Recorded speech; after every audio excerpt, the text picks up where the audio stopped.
நம்முடைய பாரதிய ஜனதா கட்சியினுடைய மகளிர் அணியினுடைய மாநில தலைவர் அருமை சகோதரி உமாரதி அவர்களே,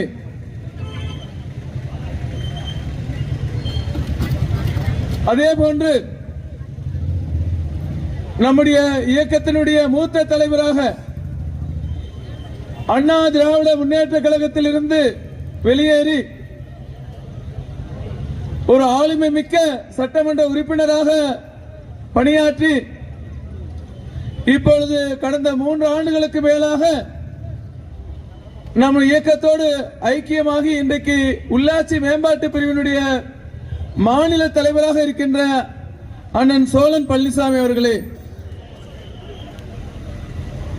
இந்த மாவட்டத்தை கடந்த 5 ஆண்டுகளுக்கு மேலாக சிறப்பாக வழிநடத்தி தொடர்ந்து இந்த மாவட்டத்தினுடைய வளர்ச்சிக்காக பணியாற்றிக் கொண்டிருக்கின்ற மாவட்டத்தினுடைய முன்னாள் மாவட்ட தலைவர் அன்பு சகோதரர் PC பாண்டியன் அவர்களே,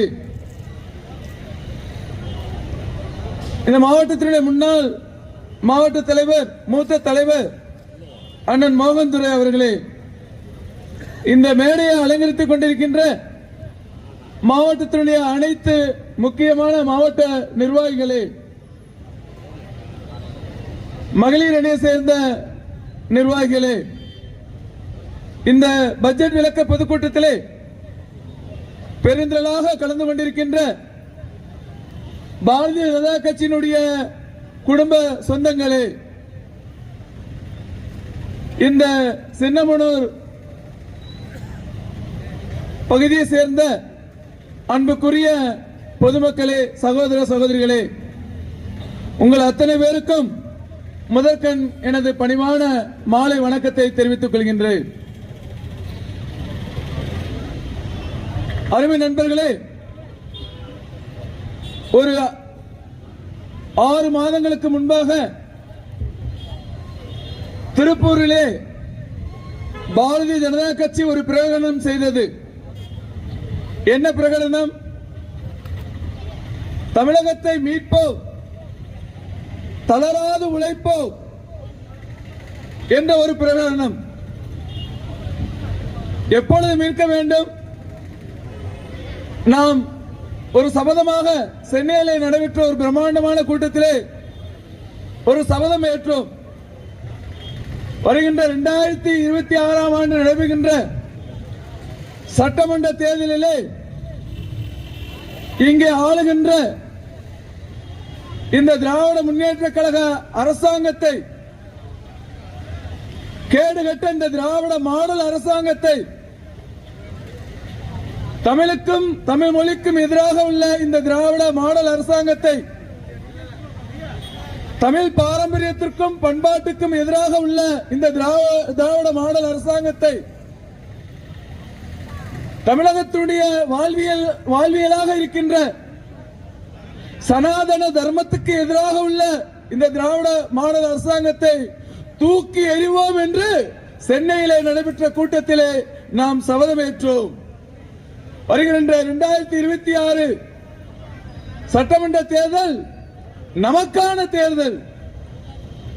பாரதிய ஜனதா கட்சி தலைமையிலே இன்றைக்கும் தமிழகத்தின் அறிவிக்கப்படாத முதலமைச்சராக வலம் வந்து கொண்டிருக்கின்ற அண்ணாமலை அவர்கள் தலைமையிலே தேசிய ஜனநாயக கூட்டணியுடைய ஆட்சியை மலர செய்வோம் என்று நாம் சபதம் ஏற்றிருக்கின்றோம்.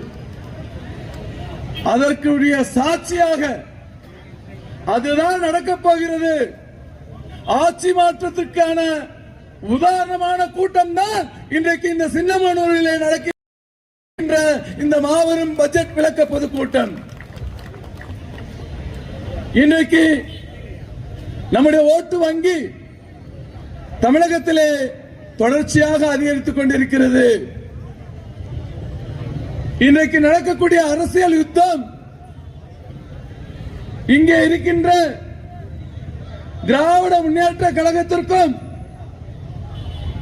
பாரதிய ஜனதா கட்சிக்கு மட்டும்தான் இந்த அரசியல் யுத்தம் என்பது. அண்ணா திராவிட முன்னேற்ற கழகம் என்பதெல்லாம் பழைய கதை. இன்றைக்கு அது 3வது இடத்திற்கு போய் கொண்டிருக்கிறது. அருமை நண்பர்களே, ஏன் இந்த பட்ஜெட் விளக்க பொதுக்கூட்டம்? எங்களுடைய மாநில தலைமை மத்திய பட்ஜெட் பாராளுமன்றத்தில் அறிவிக்கப்பட்ட பின்பாக இதை விலக்கி ஆங்காங்கே போஸ்டர் ஒட்டுங்கள்,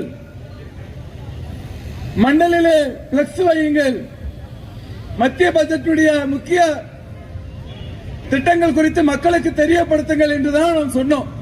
இந்த மாதிரி பொதுக்கூட்டம் எல்லாம் போகணும்னு ஆரம்பத்தில் நம்ம சொல்லவே இல்லை. ஆனால் இங்கே உள்ள திராவிட மாடல் அரசினுடைய கேடுகட்ட முதல்வர் சகோதரர் ஸ்டாலின் அவர்கள் சொன்னார்கள், மத்திய பட்ஜெட்டிலே தமிழகம் என்ற பெயர் இல்லை. ஆம்புலன்ஸ் வழிவிடுங்க, எல்லாரும் வழிவிடுங்க, ஆம்புலன்ஸ் வழிவிடுங்க. மத்திய பட்ஜெட்டிலே தமிழகம் என்ற பெயர் இல்லை, தமிழகத்திற்கான திட்டங்கள் இல்லை என்று ஒரு முழு பூசணிக்காயை மறைக்கும் வகையில் ஒரு முழு பொய்ய சொன்னார். சொன்னது மட்டும் இல்லாம கட்சியின் சார்பாக ஆங்காங்கே நிகழ்ச்சிகளை நடத்த வச்சார். பார்த்தார் எங்களுடைய இளம் சிங்கம் அண்ணாமலைஜி, இப்படியா செய்றீங்க, உங்களுக்கு பதிலடி கொடுப்போம் என்ற பெயரில் இன்றைக்கு தமிழகம் முழுவதுமே 38 வருவாய் மாவட்டங்கள்ல நாங்களும் பட்ஜெட் விளக்க மாபெரும் பொதுக்கூட்டத்தை நடத்துவோம் என்று அறிவித்து இன்றைக்கு சிறப்பாக தமிழகம் முழுவதும் நடைபெற்றுக் கொண்டிருக்கிறது. அருமை நண்பர்களே, நம்முடைய சட்டமன்றத்தில் மாநில பட்ஜெட் போடுறாங்க. இங்கே 38 ரெவென்யூ மாவட்டங்கள் இருக்குது. நான் கேட்கிறேன், இங்க உள்ள முதல்வர் அவர்களுக்கும் இங்க உள்ள நிதி அமைச்சரை பார்த்து கேட்கிறேன், நீங்க உங்க தமிழ்நாட்டு பட்ஜெட்ல தேனி மாவட்டம் சொல்லி குறிப்பிடுறீங்களா? சின்னமனூர் சொல்லி குறிப்பிடுறீங்களா? சின்னமனூர் ஊரை குறிப்பிடாதனால பட்ஜெட்ல சின்னமனூரை தவிர்த்து அதற்கு முக்கியத்துவம் தரலன்னு சொல்லி சொல்ல முடியுமா? சொல்லவே முடியாது. ஒரு மாநில அரசாங்கம் ஒரு திட்டத்தை அறிவிக்கிறார்கள் என்று சொன்னால் அந்த திட்டம் மாநிலம் முழுமைக்கு பொருந்தும்.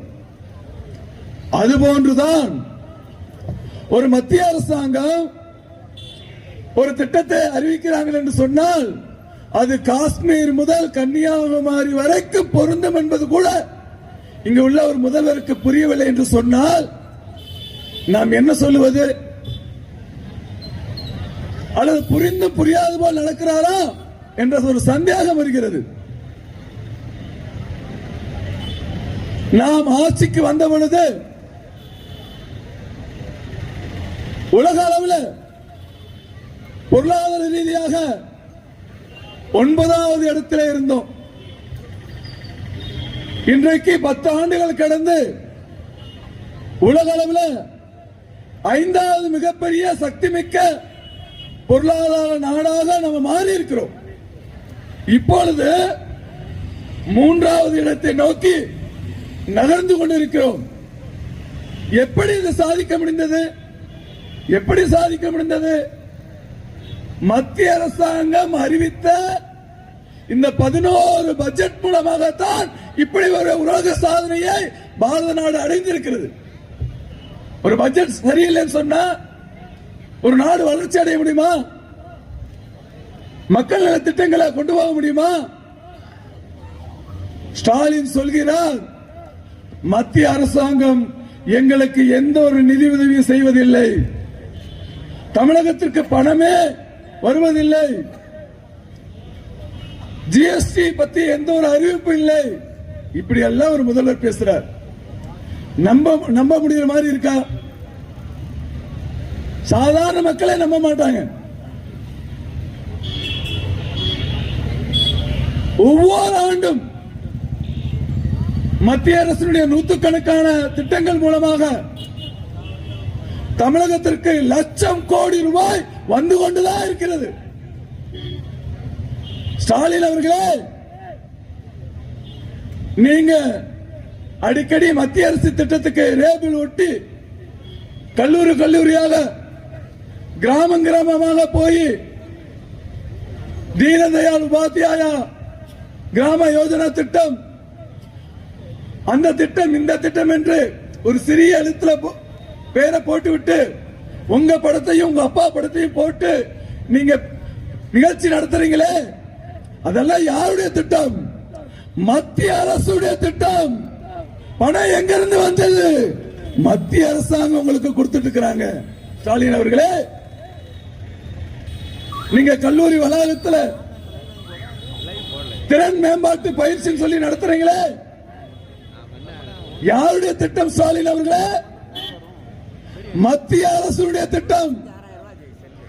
பணம் தருவது யார்? மத்திய அரசாங்கம், பிரதமர் மோடி அவர்கள், நிதியமைச்சர் நிர்மலா சீதாராமன் அவர்கள். எதன் மூலமாக? பட்ஜெட் மூலமாக. 5 லட்சம் ரூபாய் மருத்துவ காப்பீடு திட்டமாக இருக்கலாம், பிரதமருடைய ஏழை மக்களுக்கான மகளிருக்கான வீடு கட்டி திட்டமாக இருக்கலாம், அனைத்து வீடுகளுக்கும் குடித நீர் இணைப்பு திட்டமாக இருக்கலாம். அத்தனை திட்டங்களிலும் பணம் தருவது யார்? மத்திய அரசாங்கம். எப்படி சொல்கிறீர்கள் ஸ்டாலின் அவர்களே பணமே தரவில்லை என்று?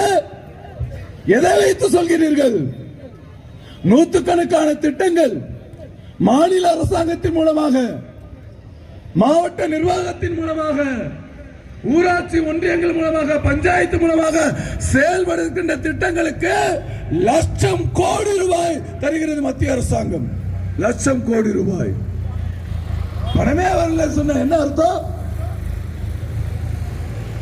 முத்ரா லோன் தமிழகத்தில், இந்தியாவில் அதிகமாக பயன் பெறுகின்ற ஒரு மாநிலம் என்று சொன்னால் முத்ரா லோன் மூலமாக தமிழகம் தான்.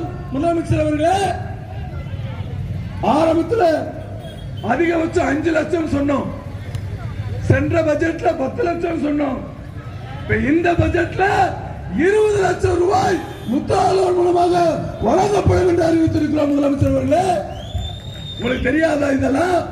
நீங்க பட்ஜெட்டை படிச்சு பார்க்கலையா? இப்படி அனைத்து விஷயங்களும் இன்றைக்கு மருத்துவமாக இருக்கலாம், சுகாதாரமாக இருக்கலாம், கல்வித்துறையாக இருக்கலாம், கிராம மேம்பாடாக இருக்கலாம், மகளிர் மேம்பாடாக இருக்கலாம், விவசாய மேம்பாடாக இருக்கலாம். அனைத்து திட்டங்களிலும் மத்திய அரசு தான் மாநில அரசாங்கத்திற்கு பணம் தருகிறது. ஸ்டாலின் அவர்களே, 6000 ரூபாய் ஒவ்வொரு ஆண்டும் கடந்த 9 ஆண்டுகளுக்கு மேலாக விவசாய சன்மான திட்டம் என்ற பெயரிலே மத்திய அரசாங்கம் இந்த சின்னமனூரில் உள்ள விவசாயிகளுக்கும் தருகிறது என்பது உங்களுக்கு தெரியவில்லையா ஸ்டாலின் அவர்களே? எதை வைத்து சொல்கிறீர்கள் பணமே தரவில்லை என்று?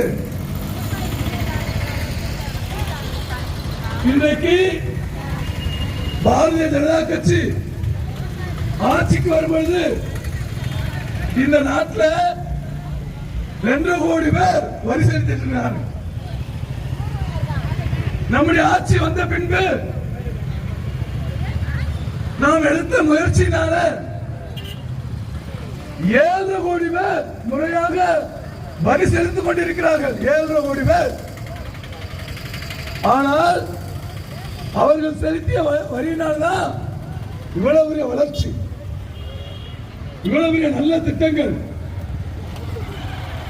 உலகமே போற்றக்கூடிய அளவில் இந்தியா வளர்ந்து வருகிறது. நம்முடைய பிரதமர் நரேந்திர மோடி அவர்கள் சொல்கிறார்கள், 2047 இந்த பாரத நாட்டை உலகின் குருவாக, வளர்ச்சி அடைந்த நாடாக, உலகினுடைய முதன்மையான நாடாக மாற்றுவோம் என்று சொல்லினால் ஸ்டாலின் அவர்களே, நாங்கள் பட்ஜெட்டை தாக்கல் செய்கின்ற ஒவ்வொரு வருஷமும் இந்த 7 கோடி வரி செலுத்துகின்ற பட்டியல்ல இந்த ஆண்டு 7 கோடி பேர் இருக்க மாட்டாங்க. ஏன் தெரியுமா ஸ்டாலின் அவர்களே? இப்பொழுது வருமான வரி முறையில மிகப்பெரிய சரித்திர சாதனையை உருவாக்கி தந்திருக்கிறார் எங்களுடைய நிதி அமைச்சர், இந்த மண்ணின் மைந்த திருமதி நிர்மலா சீதாராமன் அவர்கள். ஆண்டு வருமானம் 12 லட்சம் ரூபாய் வரை வருமானம் உள்ளவர்கள் இனிமே 1 ரூபாய் கூட வருமான வரி கட்ட தேவையில்லை என்று சொல்லி இருக்கிறோம் ஸ்டாலின் அவர்களே. அதுல சின்னமூரை சேர்ந்தவர்களும் தமிழ்நாட்டை சேர்ந்தவர்களும் இருக்கிறார்கள் என்பது உங்களுக்கு தெரியாதா? இந்த 7.5 லட்சம் பேர்ல இப்ப அறிவிச்ச வருமான வரி கொள்கையினால திட்டத்தினால 6,80,000 பேர் இனிமே வருமான வரி கட்ட தேவையில்லை என்ற நிலையை உருவாக்கிறது மத்திய அரசாங்கம். 6,80,000 பேர் இப்ப அறிவிச்ச வருமான வரி கொள்கையினால அவங்க வருமான வரி என்ன செய்ய தேவையில்லை, கட்ட தேவையில்லை. அந்த 6,80,000 பேர்ல ஒரு 80,000 பேர் 1 லட்சம் பேர் தமிழகத்தில் இருக்கிறார்கள் என்பது ஸ்டாலின் அவர்களுக்கு தெரியவில்லை. யாருக்கு தெரியல? ஸ்டாலின் அவர்களுக்கு தெரியவில்லை. இப்படிப்பட்ட விஷயங்கள் எல்லாம் உங்களுக்கு சொல்வதற்காக தான் நாங்கள் ஆட்சிக்கு வரும் பொழுது 2 லட்சம் ரூபாய் வருமானத்துக்கு மேல வருமானம் இருந்தா வரி கட்டணும்னு சொன்னோம். 2019 5 லட்சம் என்று ஆக்கணும். 2023 8 லட்சம் ஆக்கணும். 2 ஆண்டு இல்ல, 2025 12 லட்சம் என்று ஆக்கி இருக்கிறோம் ஸ்டாலின் அவர்களே. இதுதான் மக்கள் நல திட்டம், இதுதான் மக்கள் நல பட்ஜெட் என்று கூறி உங்களுடைய பொய் பிரச்சாரம் தமிழகத்திலே வேகாது, உங்களுடைய பருப்பு வேகாது. மக்கள் மாற்றத்தை நோக்கி நடந்து கொண்டிருக்கிறார்கள். நீங்கள் ஆட்சி செய்வது இந்த தமிழுக்கும் தமிழ் மொழிக்கு அவமானம் என்று மக்கள் புரிய தொடங்கிவிட்டார்கள். ஸ்டாலின் அவர்களே, சனாதன தர்மத்தை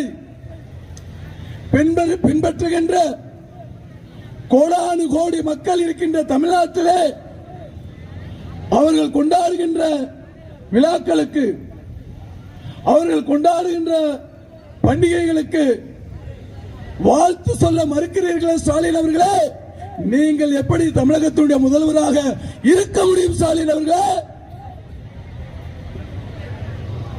தைப்பூசம்